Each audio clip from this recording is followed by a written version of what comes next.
All right, hello. Today we are talking about scrims and improvement. Scrims are the backbone of competitive Rainbow Six. It is all the practice games that go on behind the scenes. It's where teams test strats, do tryouts, and learn how to play as a unit. Or at least that's the goal in theory, but a lot of people end up doing them wrong and wasting just a ton of time. So today we're going to deep dive into all things scrim in competitive Siege. Why do people do them, and how can you get the most out of them and take those principles to improve at pretty much anything? Before this starts, I bought like a tripod and a green screen, and I was going to do a whole lot for this video, but I've been sitting on the script for like a month, and the lighting in this room is just not good enough to do that.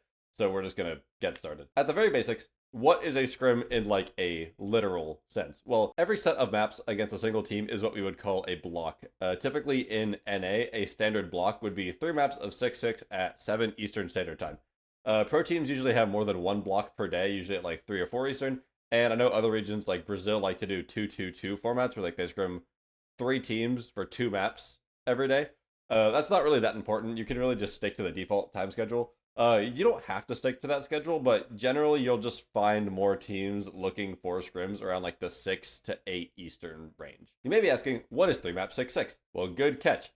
Pretty much, it's just a different rule set that guarantees that both teams are able to play all rounds of attack and defense. So imagine if you play like a standard match day settings where it's first to 7. If one team were to win 5 or 6 defenses, then you switch sides, then you're not going to be able to play attack because you're probably just going to win like maybe your first 1 or 2 rounds, and then the game is just over. So that's why we have a separate playlist and separate settings for scrims. Real quick, I'm going to talk about the rules. Don't worry, it will not take very long, but all you're going to do, okay, really fast. You're going to go custom game, create online, create new playlist. I already have 6-6. We're calling it 6-7. We're going to add a match. First map is going to be Clubhouse. HUD settings on Pro League. Match settings, you're going to put the number of rounds onto 20. Activate ban phase on Pro League, not ranked, Pro League. Attacker defender roll swap on 6. And then overtime stuff does not matter. I think having objective rotation in scrims is dumb. Pick phase timing, you can turn down to 25. Don't touch the health, don't touch the character controls. Turn off death replays, and timeout doesn't matter either. And then it's obviously on bomb. Game mode settings, don't touch these either. And you can just duplicate until you have all the maps in Pro League. So it's really simple. Yeah. Okay, so now that we are clear on what a scrim is, let's talk about what they are for and why you do them. So, in the same way that practice exists in traditional sports, scrims are practice, and they aren't something you just do. If you're serious about getting better, you practice things. That's really that simple. But you don't just want to practice, you want to do so with intention. So the primary purpose of scrims is to learn, experiment, and improve. And notice I didn't say anything about winning rounds or getting kills, because if you watched my tryout video, I'm going to repeat myself a little bit here. But when you're practicing, it's really important to not be outcome oriented. You could get 11 0'd 3 maps in a row and still have a good productive scrim if your team's mentality is still right. Conversely, if you're like way better than the team you're scrimming against and you're winning every map like 10-2, 9-3, whatever, it doesn't automatically mean that you had a great scrim. Oftentimes when you're winning, people like to start swinging things they wouldn't in a real game. They like to start picking operators they wouldn't pick in a real game. Maybe they're getting a ton of kills, but getting kills isn't the point of practice. Like, you don't get a trophy for being top frag in scrims. But if you're just looking at the scoreboard and seeing that your team like won the scrim or that you dropped 20 kills, you aren't really engaging with the process of improvement, which is what you're here to do. So with that out of the way, how should you approach scrims? Scrims should be more intentional than just loading up with your team and playing for a few hours. And this starts with setting goals for yourself to work on your weaknesses.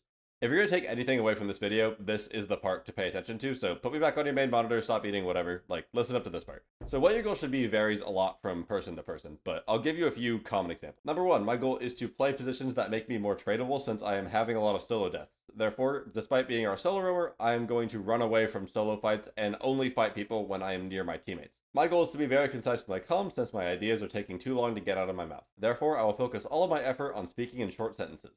My goal is to manage my team's drone economy since we often have no information in the late round. Therefore, I will tell my teammates where to drone at each stage of the round and be intentional with who I tell to set flank cams, drone site, etc. And making your goals super specific allows you to actually make progress on your goals. If you set a goal like, I want to win more entry fights, you can't always accomplish that guaranteed for a number of reasons. But if you have a goal like, I want to enter the map quickly off of information, you can always make progress on that in scrims by telling people to sit on your cams, or by having teammates join you in. Every single round, you can choose to work on this skill, at least on attack, And regardless of the score, regardless of like your aim or anything like that, you can lose every single round. But if you're accomplishing your goal in the way that you want, then you're having a productive scrim. Just as long as you can think critically about situations beyond whether or not you end up winning a round or a fight, you can be making progress. So your individual goal should really not be heavily reliant on the actions of your teammates. This is especially true for people who are in like the T3 or Tier 4 range, where their teammates may not have like the same skills or aspirations as them. Their ability should be pretty irrelevant to your improvement, and you can apply this line of thinking to pretty much anything you want in life. So the title was not clickbait. Just focus on yourself, King. That isn't to say that you can't have team-wide goals. My teams had each of us set an individual goal, and then we would also have a shared secondary team-wide goal for us to work on. So team goals are usually more broad than individual goals since they need to be useful to everyone regardless of their job. A few examples of team goals are like trying new strats on defense. They could be playing fast as a team and being really efficient. It could be slowing down as a team and using the entire round. Pacing goals are really good team goals because it's only really helpful to change your pacing if everyone's on the same page, which is literally like the point of team goals. Basic communication is also a good team goal, such as like using more of your keywords, such as like reset, flow sight, power, whatever, or just like having everyone focus on keeping their comms relaxed and concise while they also focus on their individual goals for the day. Okay, let's take a second to look at strat goals a little bit deeper because I think they're often what people think scrims are for, but they have trouble evaluating like how good their strat actually was. So say you try a new strat like this one. This is Final Boss. I made a TikTok on it, but say you try a new strat and you end up winning flawlessly, right? Must be a good strat. Well, who knows, right? It's really not that easy because like maybe this guy top red just got flooded and got a bunch of kills like despite getting cut off, or maybe the attackers like really just made a mistake. Maybe they just like tried to run it down sight, or they just tried to like all run through Wolf Door and they just died to a crossfire or something like that, right? Maybe you play a strat and you end up worrying about a staircase or a spot for the entire round and you don't know whether or not you need to be worried about it. Like maybe this guy in like Garage and Red Side is just super worried about someone walking in his stock for free. But like, do you know just based on that round if it didn't happen? Like, do you know if it's a problem? And the answer is no. Like, one round is too small of a sample size to come to any real conclusions on whether or not you need an extra piece of util somewhere, right? So it's important to think about why rounds went the way they did in order to come to any good conclusions about how good your strat is. And the same is true of literally any goal you can make. Like, was your goal relevant to the round that you just played? Was this strat relevant to how the round was played? And really think about it. And you'll get better at evaluating that the more goals you set and the more often you are thinking about your mistakes. Overall, my mindset on improvement is that while Siege is a team game, the team gets better with better players. So if people are working on the things that they need to do to improve and are being a little bit selfish in that regard, the team should still improve as a byproduct of each individual player selfishly trying to focus on improving themselves. Even if it seems selfish, it doesn't really matter. Now, all this is great, but you might be asking, how should I know what my goal should be? Well, it's honestly pretty simple. After every scrim, you are going to note down a few sentences about what you think went well, what you think went poorly, and what you think you can do to improve.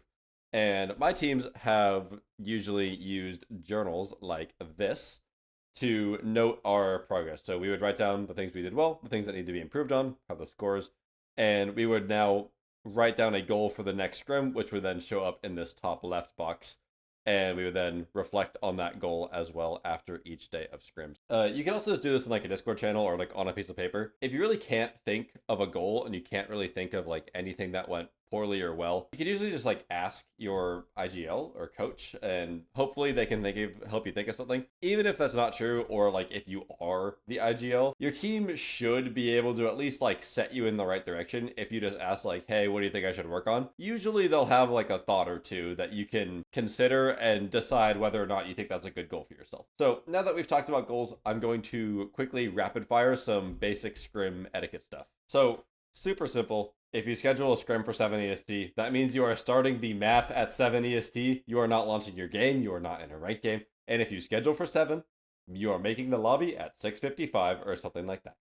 If you know you're gonna be late, just tell the team you're scrimming. Super basic stuff here, but you would not believe how often even like tier 1, tier 2 scrims start at like 7:10 because nobody makes the lobby until like 7:05, but people are on and it's just like you're just wasting time, really. So get in the lobby, make your lobby early so you can actually start on time and get out on time. Scrims end pretty late, especially on the East Coast. So respect people's time. Don't be a time torture. Next, just like try to compromise on maps in general. Usually one team has a set of what they want. If you're a pro team, like sometimes they can kind of strong arm you, but in general, like just try to compromise a little bit. It's not that big of a deal at the end of the day. Like your fundamentals are going to transfer on any map that you do, even if you have a couple new strats on a map. And lastly, in T3, there's a lot of buzz about this actually, but in general, I think spawn peeking is like perfectly okay in scrims as long as you have a purpose behind doing it.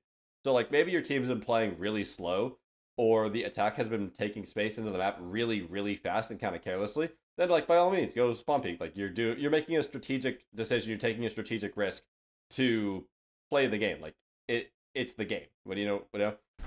Or you can consider this strat, which is literally called rage bait. And what we did was we would 5-man spawn peek with the purpose of getting the round into like a 5v4 or a 4v4 so that the attack had less resources to clear all these utility ops that we chose.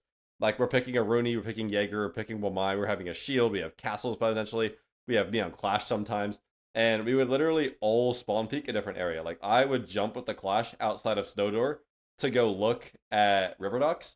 We would have Ella run down to like small bike window and peek that.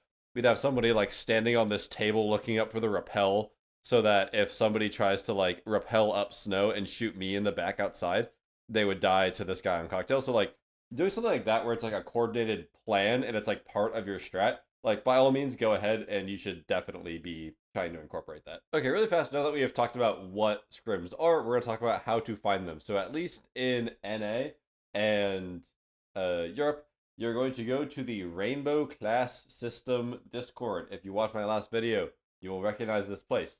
And simply all you're going to do is you're going to go get your roles from all this stuff, and then you're going to look in the either E through G or the LFS Today or Right Now category, and you're going to look for all these people like this, such as Scar, who I just played a tournament with. LFS RN means LFS Right Now, meaning if you were to DM them saying LFS Right Now, I'm going to message him LFS. Message them, and then you are going to, and if you are typing one, you're just going to type literally LFS time, day, whatever, and then however many maps you want. I have access to these other channels. You probably will not have access to these like Pro League channels, but that's all you need to do. And that's really it. So now just go work on your stuff and start using scrims to improve. So thank you all for watching, and I know this took a while to come out, but if you have any comments on what you would like the next one of these videos to be, please let me know. I've been working on a ton of stuff like over the past couple weeks. I have a little boot camp thing coming up. I'm going to make a ton of stuff about that. Just really seeing how the process of feedback goes in scrims and getting a bunch of like tier 1 coaches and players involved in that. So super cool stuff coming up. Yeah, if you liked it, then please like the video, subscribe, do all the YouTube stuff, and yeah, I will see you next time.